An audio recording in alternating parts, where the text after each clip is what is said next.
each other. Like, you can't make this stuff up, man. You cannot make this stuff up. Don't tell me Caitlyn is not the face, man. She is the face. I don't care what anybody says. She is the face, man. This is crazy work. Viewers drew way more viewers than the top 2 teams in the league playing against each other. Like, you can't make this stuff up, man.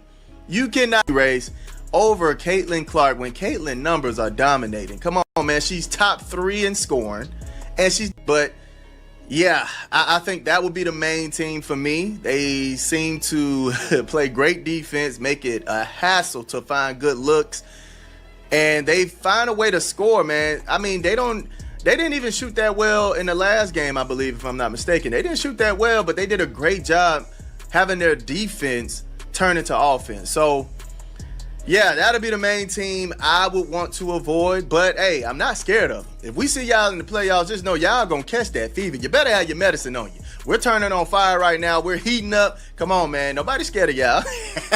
Imagine walking into a sold-out NBA arena, only to discover that your seat doesn't exist anymore because the team has added standing room spots in the upper deck.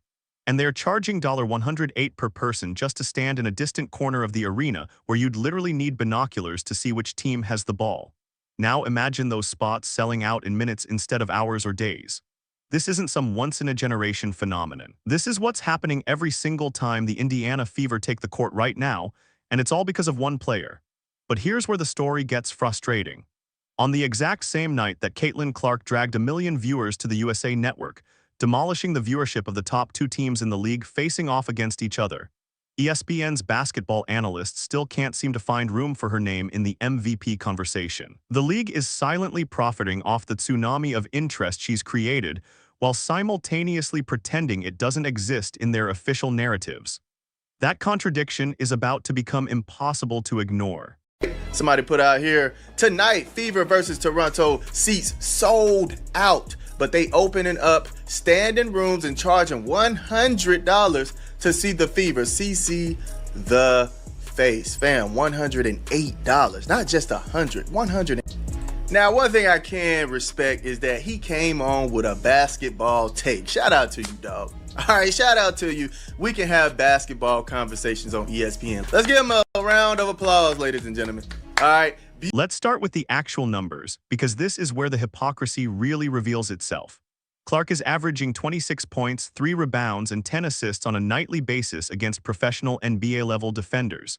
She's sitting in the top 3 for scoring across the entire league while holding down the #1 spot in assists, not just as a rookie, but as the unequivocal leader in the entire sport. Meanwhile, the same media establishment that's constantly telling us to focus on team success and regular season seeding is completely ignoring the exact player who led a lottery-projected team directly into serious playoff contention. Now flip the script and look at what happened with Olivia Nelson-Ododa. Her argument for MVP: the Minnesota Lynx have the best record in the league, and because of that single factor, she supposedly deserves the award. Okay, fine. But then where was that logic last season? Nneka Ogwumike led the Lynx to the #1 seed and put up dominant, game-changing numbers every single night, yet the MVP conversation completely centered on someone else. Aja Wilson, whose aces finished in 3rd place, somehow became the consensus choice, the reasoning being raw dominance, not team seeding. So which is it? Does team success matter for MVP voting or doesn't it? Because the league keeps changing the rules depending on which story they want to tell, and which player they've already decided to elevate. Last year, Nafisa Collier literally did the same thing. She was the #1 seed. She was putting up big numbers, right? And arguably, however you want to put it, I was going off of what I was seeing and her numbers. And honestly, I picked Fee for my MVP last year. But y'all gave it to Asia Wilson, who I think they were #3 in the league at the time. How does that work? How does that work? All of a sudden now being the #1 spot holds weight. Now it matters. Now y'all want to put that into the qualifications, huh? To being an MVP. But last year, you wouldn't give it to Fee. You wouldn't give it to Fee. Now, honestly, I don't think he has anything to do with voting for the MVP, but I'm just saying, right? That's what we were seeing last year. Fee was the #1. She had better stats, in my opinion. She outplayed Asia more than Asia outplayed her. So I'm like, look, you got to give it to Fee. You got to give it to Fee, but y'all get. What makes this situation so infuriating is that it reveals a much deeper problem with how the establishment views women's basketball. The league has convinced itself that giving young players MVP awards somehow devalues the trophy or hurts their business model. So they've built this entire defense around why this season doesn't count. She's just a rookie, they say, as if that's supposed to be disqualifying when she's literally the most impactful player on the court every single night. But watch what happens next season if she comes back and drops 25 points and 9 assists again while the Fever maintain a top 4 seed. What's the excuse going to be then? That she's only been in the league 2 years, that she hasn't paid her dues. The business case against this argument is already settled because the television numbers prove it. She's not just dominating her existing audience. She's bringing in waves of brand new fans who have never watched the WNBA before in their lives. Those $108 standing room tickets aren't selling because of nostalgia or loyalty to veteran players. They're selling because people literally cannot stop watching what Caitlin Clark is doing on a basketball court right now. Here's the element the league desperately wants to ignore but absolutely cannot. The Fever are about to enter the playoffs with a massive, almost unfair advantage that nobody is talking about. Yes, they've won 2 out of 3 games against the Golden State Valkyries, the most concerning matchup in their entire playoff picture. But they struggled in those matchups specifically because Golden State plays this suffocating, aggressive defensive style that disrupts Indiana's offensive rhythm, constant pressure, lightning-quick rotations, immediate transition opportunities. That's exactly the kind of grind that wears a team down over a series. So here's the secret.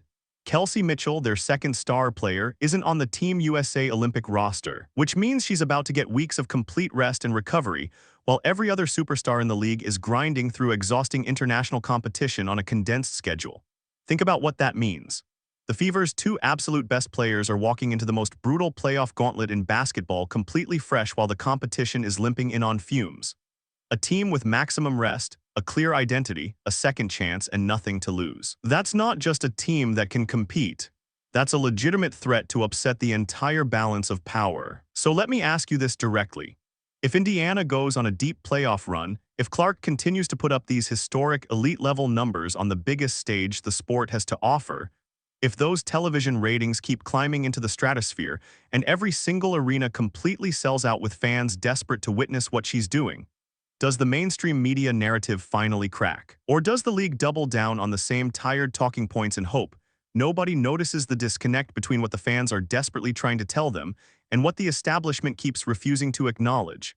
The uncomfortable truth is that the league's own business model is now at odds with their official position, and eventually something has to give. Drop your honest take in the comments below. Do you think the Fever actually have a shot at shocking everyone in the playoffs? And more importantly, will the league finally step up and acknowledge what Caitlin Clark has actually accomplished? Make sure you hit that like button if you're as exhausted as I am with watching the establishment ignore obvious reality. Subscribe for the full breakdown of how the Fever's playoff matchups could completely change the entire conversation around her legacy. And let me know which team you're most terrified to see your squad face off against come postseason.